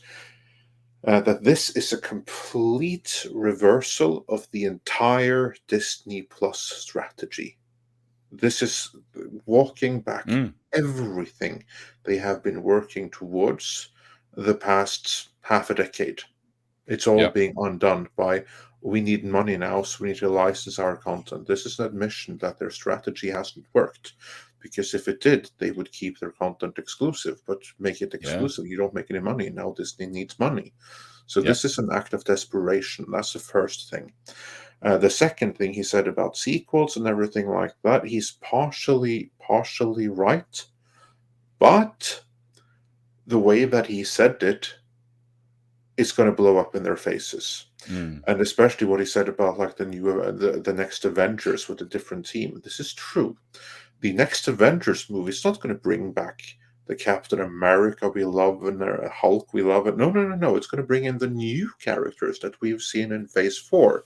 Because Kevin Feige has later stated Phase 4 was all about new introductions to the new Avengers that will follow. Namely She-Hulk, namely Shang-Chi, the Eternals, Moon Knight, all Miss Marvel, all of these frankly nobodies that the audience by and large didn't embrace. That's who we'll be following right now. And talking about sequels, how well do you think Eternals 2 was going to do? There has been 4 Thor movies. That's the one where there was a 4. And another Phase 4 bomb right there. So it's probably not going to be a Thor 5 because of it. So yeah, he's right in that. Well, their sequels haven't really worked out. Yeah, no, of course not. Phase 4, everything bombed. That was what he's referring to. Doctor Strange 2, that was the strongest of the bunch, but it still underperformed relative to expectations. Ant-Man Quantumania, a bomb. Black Panther Wakanda Forever, major underperformance relative to expectations. That's what he's going on about. Problem is, all of their new original characters, they're not taking off either. I mean, honestly, the strongest movie of the bunch is Shang-Chi. And I know Paul is a big fan of that one, but hardly anyone is. Or hardly everyone is, I meant to say. So even that one is divisive. And these are the people that will be leading the new Avengers going forward. And the characters that we now see as established and legacy, 10 years, if we go back 10 years, no one knew them. No one knew Ant-Man. No one knew Thor. No one knew Doctor Strange. Now everyone knows and loves them, but that's because they were introduced with passion and people accepted them instantly. Well, even Iron Man, Marvel had, Iron Man 2. He was also like a D-list character until the movie. But whatever happened, because all the characters that were introduced from Phase 1 up to Phase 3, with the exception of Captain Marvel, they were mass embraced by the audience and instantly accepted as like, these are heroes right now. And then in Phase 4, that stopped. Actually, it stopped with Captain Marvel, because there the rot had set in. And now the new introductions, they're just not being welcomed the same way because something has happened behind the scenes. And the magic that was there, that made each and every film grow from Phase 1 up to Phase 3, that magic isn't there anymore. And that's the problem that Bob Iger isn't touching on. It's not a matter of sequels or original movies. It's about that Marvel magic. And that's gone now. And then you can, with a sequel without that magic, you destroy a franchise. With a new introduction without that magic, that new character is gonna is going to be rejected right away. Forget all about sequels. That is what's going to keep on screwing them. Now for phase 5, phase 6, and phase 7, people aren't interested, aren't embracing these characters. And even those that have their fans, like Shang-Chi, there's not enough embracing those characters. Yeah. Paulie, you're looking like you're ready to slam No, down. I mean, I would even just say that half of, the excitement and the reason why Shang-Chi did so well is because people were going back to the movies at that time, and it was the beginning of, besides Black Widow, which was, theatrically and streaming, that was a whole big mess. Yeah. It was kind of the start of phase 4. You compared to Ant-Man, it's like, wow. But like Andre said, at best, it's divisive. I could still go back to certain parts of Shang-Chi and just watch for the action fighting sequences, which I thought were pretty cool. But I get it, I mean, that's not good. It's not a good thing of recommendation, watchability. So true. So yeah.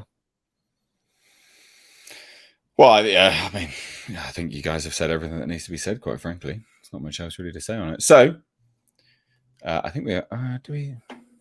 Oh, but a super chat come through. Yeah, we did. Yeah, cool. Le Cimmerian? Chimerian? This is... it's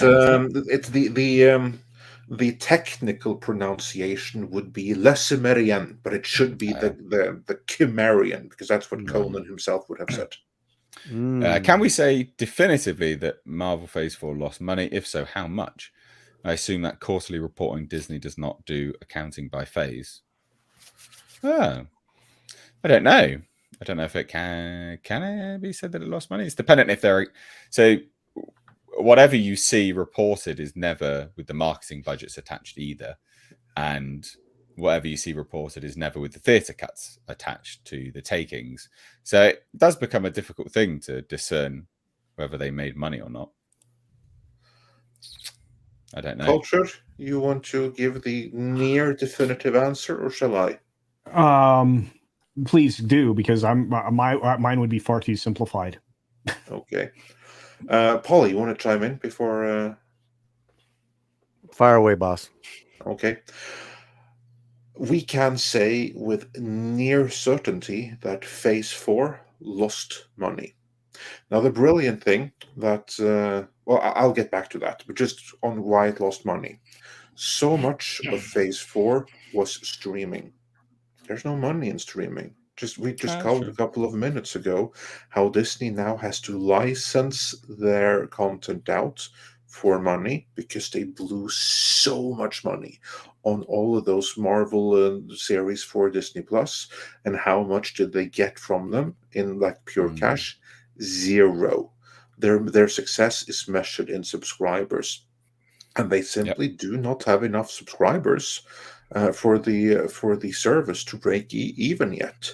So and now we can even tell, because of what they're doing, that they'll never break even, which is why they're now looking for other means of collecting revenue, which means that all the money that they invested into Disney Plus, it's a failed experiment. Every single Disney Plus series, Disney Plus Marvel series, lost money, and a shit ton of it. The only ones where you can argue that there may have where they didn't lose that much were actually the increase in subscribers may have offset the production costs would be WandaVision, because that was the first. Everyone was locked in at the time. So that is something that actually would have caused a substantial increase in Disney Plus subscriptions. Not enough that it would cover for everything, but enough where they can say, okay, we now dropped WandaVision on these days, and that spike we got in subscribers means that this investment was probably worthwhile for the service as a whole. A similar argument can also be made for Loki, but nothing else. Nothing else has actually increased their subscriber base. We see that from the Nielsen ratings and everything, that all of the money, or nearly all of the money they spent on Disney Plus programming, and this is Phase 4 money, they might as well have flushed down the drain, because we're never seeing that money again. On the film side, most of the movies would have broken even and collected 100-200 million in profit, best case scenario, which is much less than what they had accounted for, and much of those profits would have been wiped out by the flops. Like, for instance, Black Panther Wakanda Forever. It was so expensive that chances are it lost money. Ant-Man Quantumania, that will definitely lose money. There ain't no way. That's never breaking even. That's hundreds of millions lost there, actually. Yeah, the question is going to lose them more or less than 100 million, but it's going to be losses in that range. Now, granted, that's a Phase 5 movie, even though it started out as Phase 4. But still, just because of the whole Disney Plus thing, you can say fairly conclusively that Phase 4 did indeed lose money. Now, you also asked about the quarterly division there. And here's the cleverly thing. They don't. Certainly not to. They may look at internally. They may look at and see how much they earned in each phase and everything, but that's not something that they have to report either to shareholders or to the financial authorities. All they have to do there is report fiscal quarters, and I think that's the reason, the real reason, why the Marvels was pushed back to November. Because that way it's now in a different fiscal quarter, so you don't have too many flops in the same go. Because the beauty is that they can spread off all of the losses in Phase 4. They do it quarter by quarter, so then you have written off the losses of one thing, and then that's all. Start with a clean slate for the next flop.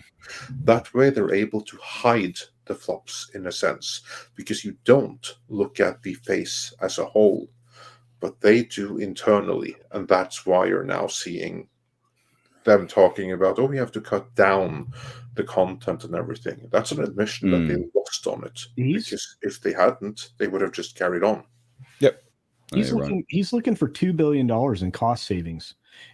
Just, maybe 3 actually. Well, yeah, I mean, but I think specifically across the film division and television division. Yeah, and the reason that I say it that way is because they are so underwater with Disney Plus, it isn't even funny. And when you look at their approach and a lot of these other newcomers to the streaming game, their walled garden approach is what got them in trouble. It's what makes them inherently incapable of producing profit. So I look at that and I'm like, this is a colossal failure. But Andre did a great job of breaking that down. And again, my simple answer would have been yes, of course they lost money. Phase 4. Consider this: they started off Phase 4, let's say, with Black Widow. Can we say that? Do we agree that's where we think Phase 4 started? Is that right? On the cinematically, before or after Shang-Chi? I don't remember. Polly, it's Shang-Chi is your favorite film. It was Black Widow. I think. What did you say? Cynical Casino? No, I'm sorry. But I was wondering. So did Black Widow come out before or after Shang-Chi? Before. Okay, so Black Widow was the beginning of the Phase 4. I thought that was right. Yeah. They had to write a giant check to a couple of people. That film lost so much money, it's crazy. Right? Yeah, well, because it was also with Black Widow, it was postponed twice. Right. Every time you do that, you lose money. Yeah, and they had to market it twice. Right. Plus, then they released it with that bologna sausage premiere access thing, which you could argue made them some money, right? But they really hosed themselves pretty hard with that approach. They didn't bring new subscribers in. In fact, if anything, their subscribers numbers have stagnated when it comes to all this bad material. You could argue it's because of the bad material. You could argue it's because they lost the Indian Premier League cricket. You could argue it's because of all these other reasons. But I look at it and I'm like, okay, Phase 4 as just its own thing, there's no way they could have possibly made money. They probably lost hundreds of millions of dollars easily. Just looking at the marketing budgets of some of these films, like the marketing budget that they dumped into Wakanda Forever recently, that was an extraordinarily expensive promotion, extraordinarily expensive. And that's not even counting their partner advertising that they got, from some of the tie-ins. But you look at that, you look at the take theatrically, it was down substantially. All of the studios are experiencing very diminished returns in China. That's because China is having massive economic issues of their own. Like I said, they are not reaching the threshold that they need to make these films profitable, and they have not done it for a long time. So Phase 4 lost money. That was my answer. So yeah, I concur. So now, to end on a funny note, I think it's funny anyway. Will Smith is embarrassed and hurt over Chris Rock's Netflix special.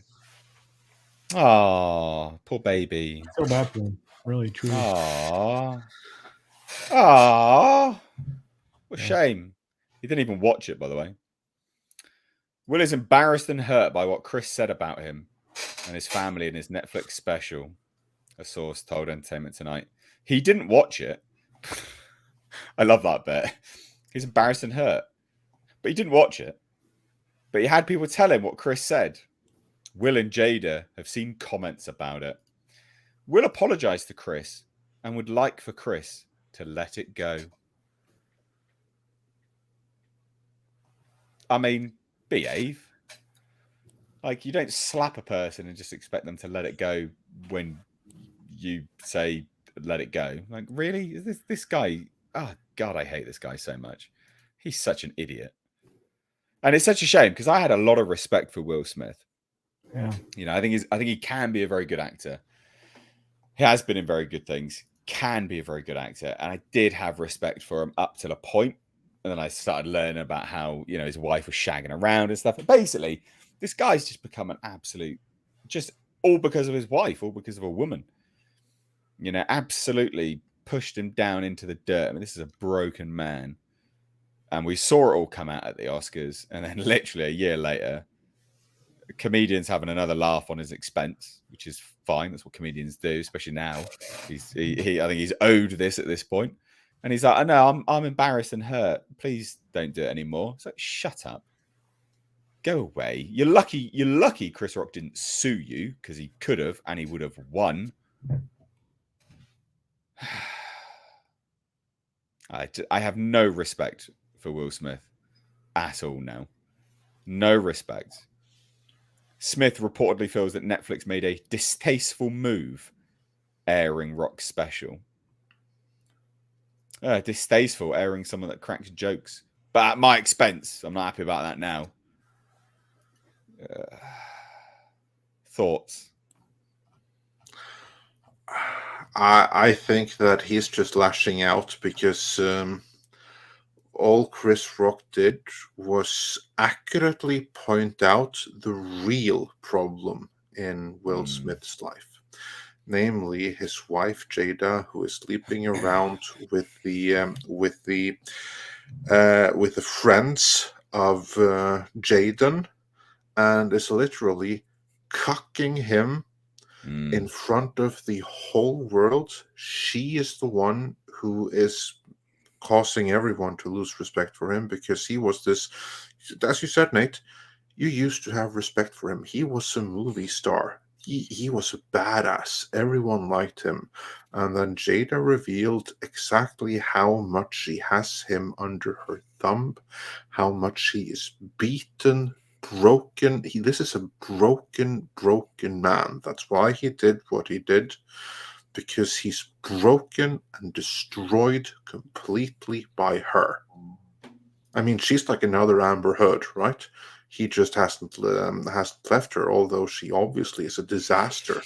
for not just for him, but for the kids, for everyone. And he's suffering that. He is suffering with what that woman is doing to his image, to the kids. Like, everything is ruined because of her. That's what you see, how he's completely broken and he's powerless, nothing he can do. That's what we're seeing he's a right meme. here. So what he's and that's kind of like what he's reacting to right here. I think that Chris Rock is completely incidental. What he's reacting to is hurt because it's just another reminder of how embarrassed and cucked and emasculated he is in the public. Because really, that's the only thing Chris Rock did here. He pointed out, this is an emasculated man. This is what we all know. This is what we all see. This is why he's upset. Yeah. Simple as that. We did get some epic memes from it, though, didn't we? Oh, dear. What a shame. Culture? Well, if he feels embarrassed, welcome. If he feels ashamed, welcome. He welcomed it onto himself. You're right. He could have been sued. He could have been jailed. I mean, that's battery. You're not supposed to do that to another human. The fact that the Academy went on to allow him to accept the reward was something else entirely. The Academy's got no backbone. It was like an hour afterwards as well. It was an hour. You could have just pulled him to one side. You could have reorganized the show in that time. What are you doing? Rather shameful. Hour. Yeah, but there's a lot of stood on stage, cried, and people gave him a standing ovation. Fuck off. There was a lot of shame to go around that night, and I feel bad for everybody involved, specifically the kids, as I think Polly was pointing out that there's some stuff going on in the background there that's not great, or maybe that was Andre. But I look at it and I go, you should feel bad, and you should feel ashamed, and you know what? Yeah. The fact that you were the subject of a comedy bit, and rather that than a lawsuit, I think I would take the comedy bit, just personally. Take it on the chin, man. Yeah. Dear, Paulie. Yeah, I think this is what happens when you live on your knees for Hollywood roles. Yeah, and that's just it. And you fuck with a comedian, and thank God, Chris, he went away. Rock, he thought about what he's gonna do, and he could have sued, man. He could have pushed charges. Absolutely won. There's a lot he could have done, and he didn't do. He's like, fuck it, I'm gonna make it part of my comedy act. He's a comedian. That's what you get. Best thing he could have done. What's up? It's the best thing he could have done, because now he comes out. Chris Rock looks the bigger person in this scenario. I wouldn't have blamed him for suing Will Smith either. Neither one. But this is the best scenario for him to look the bigger person. And when we go back to the actions of acting from your ego, false pride. It's false pride, right? That whole act that he did, and then assaulting Chris Rock on television. I mean, good job, guy. What you did is you just killed any projects that you were working on for years. Think of all those other people whose projects that you killed under you, that you were mentoring, that you were bringing forward, that you were working with. They got killed, man. They got right. And I'm sure, some people went on to other jobs. Some people didn't. Some, careers had to be restarted. This is a hellish business already. Yeah. It's a hell. And then for you act out on false pride, and look what happens. You needed to go away for a while and really get it straight. And judging from this and this reaction, hope that works out for you. I don't know whose sympathy you're trying to get. Yeah, the only thing that matters is your self-respect and how you are with your maker. Anything else, it's where are your principles, man, and where are you coming from? Because if your principles is for the drug of your approval, Hollywood, I want your approval, please. I'm gonna tell you what, you're gonna stay on your knees the whole time. Fuck that. Yeah. We did have Larry Kwadowitz, a member for 19 months, support level 2, says, hello panel. Paulie should pull up another pronunciation quiz at some point today. Oh, I think I got one. Hold on. Do you actually have one? Oh, I get them every day. Got one. I get them every day, and Andre's here too. So let me see what I can find. We'll do it if you've got one. Yeah. But I will just take this moment. Please do hit that thumbs up button, ladies and gents. Got a nice amount of people in there, 273. So hit that thumbs up button. Loki as well. Loki's Mornings of Mischief. Yeah, Paulie did suggest having you on. Where's Loki? Oh, what's up, brother? He doesn't follow me on Twitter, so follow each other, Loki. I've been over this beef with culture, so you want to come on my channel. I was unfollowed. You know what? I'm going to try. I'm fucking around. But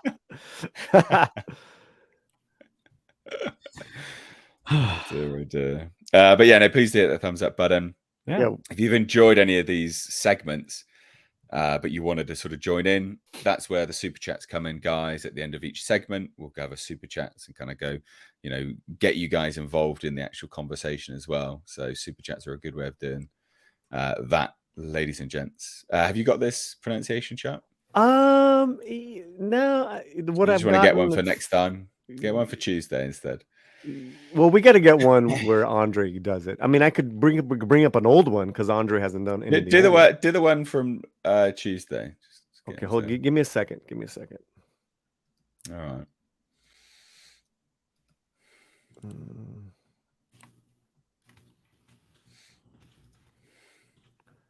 As well as someone just to address something, I see a conversation happening in the chat. Malwinius says, I recently watched Blackfields and the making again of it. Damn, I wish it would be a full-length movie.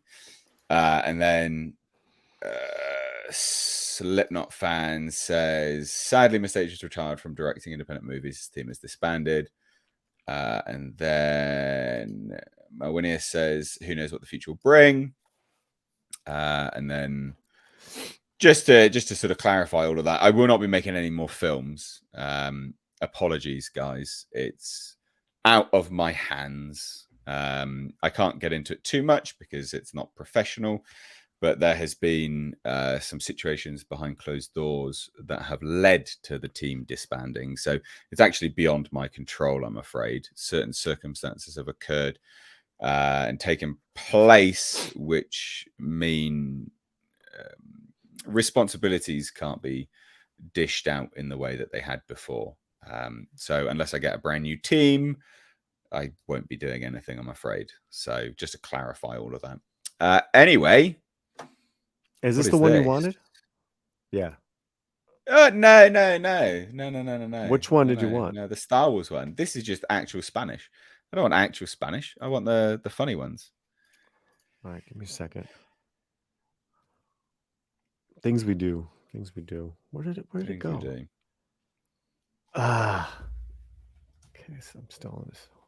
Give me a second, guys. I'll give you 2 seconds.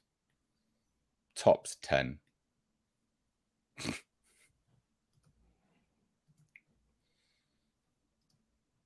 Yeah, this one. Yeah. Paulie. Come on, everyone's waiting. Paulie. God. Yes. Here's the link. God, Paulie. Here's the link. You sending me a link? I don't want a link. God. It's a link to the photo where someone originally posted it. That's the fastest way. All right, here you go. Right. Okay. Andre, are you there? Oh, he's fucking dead. Oh, you're kidding me. He's died. No, I'm here. I'm just muted. Okay, all right, Andre, boss man. Yeah. As we start. Could you please read from left to right on top of each of these, who each of these characters are? Juan Solo, Arturito, Princess Lola, star in Star Wars Proximamente. That is awesome. Oh, no. Wow. And I do believe that estar means to be, doesn't it?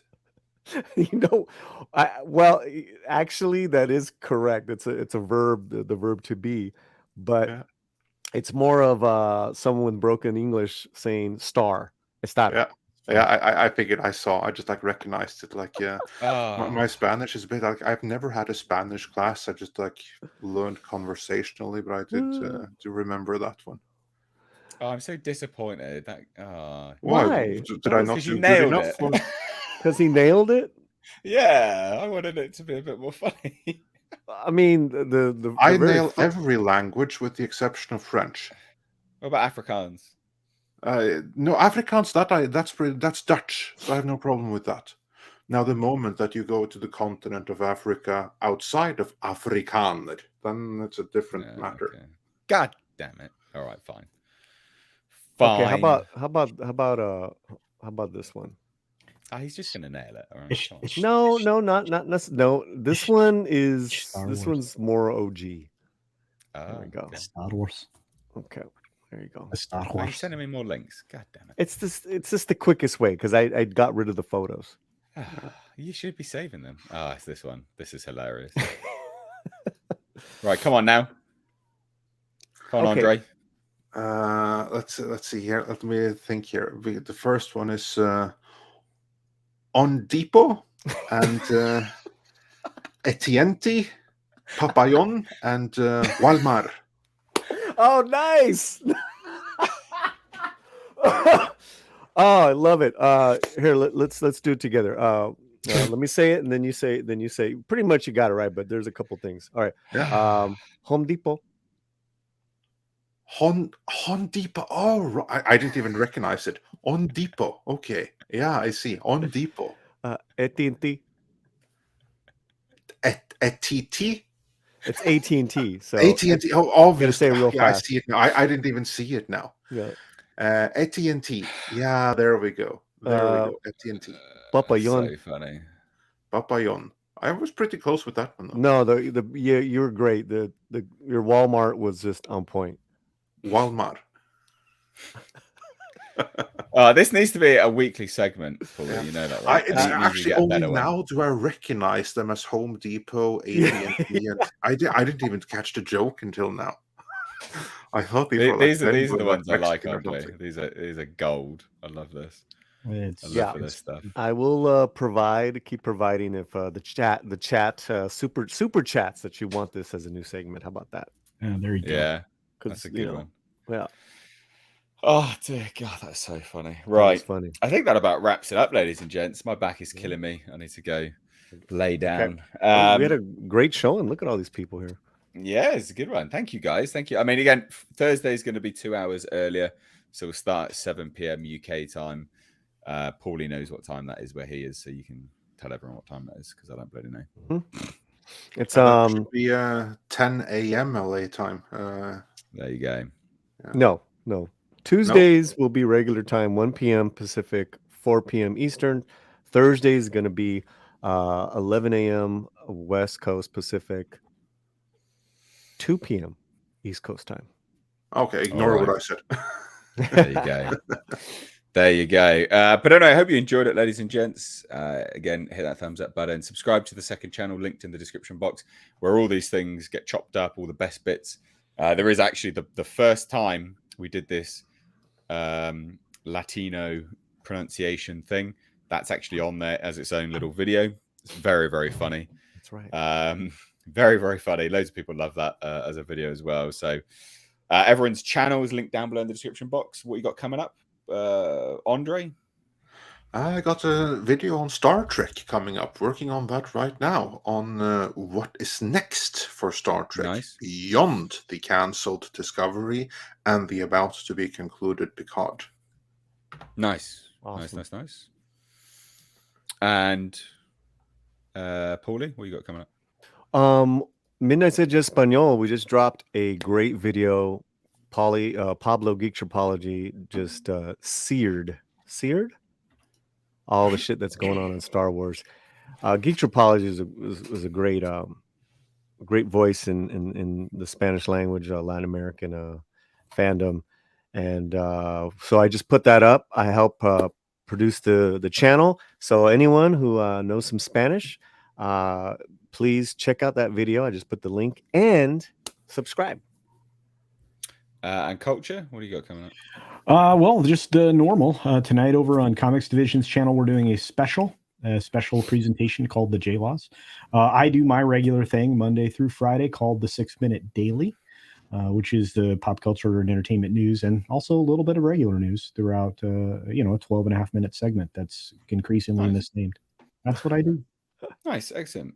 Tom Working, just to round out the stream, sent in a $5 super sticker. Thank you so much. Thank you to everyone contributing with your comments, your questions for us at the end of each segment with the super chats. It goes a long way. It really does help out, but it also gets you involved, and I really like it when you guys get involved. So thank you. Anyway, from me and everyone else, thank you so much. We will catch you Tuesday for another stream, and then Sunday I will be doing an in bed with Mr. H stream again, just like I did on Sunday. Finally. So if you want to get deep down and personal with me whilst I'm in my bed, then that's happening on Sunday. What the fuck? I streamed from a bed, all right? Yeah, but deep down, you have to say that shit, dude. Yeah, I've got to do it. Come on. I've got to get the thirsty people involved a little bit. I've got to market myself here. here's some thirst. Here you go. Look, I'm not on camera, all right? I'm just fucking around. But if you want to stream with me on Sunday, join that for the stream ladies. on Sunday. It's a lady stream. Just say that. Yeah. Hello, we assume people's gender on the way in. Anyway, cheers, guys. Take care. Peace out. Bye-bye.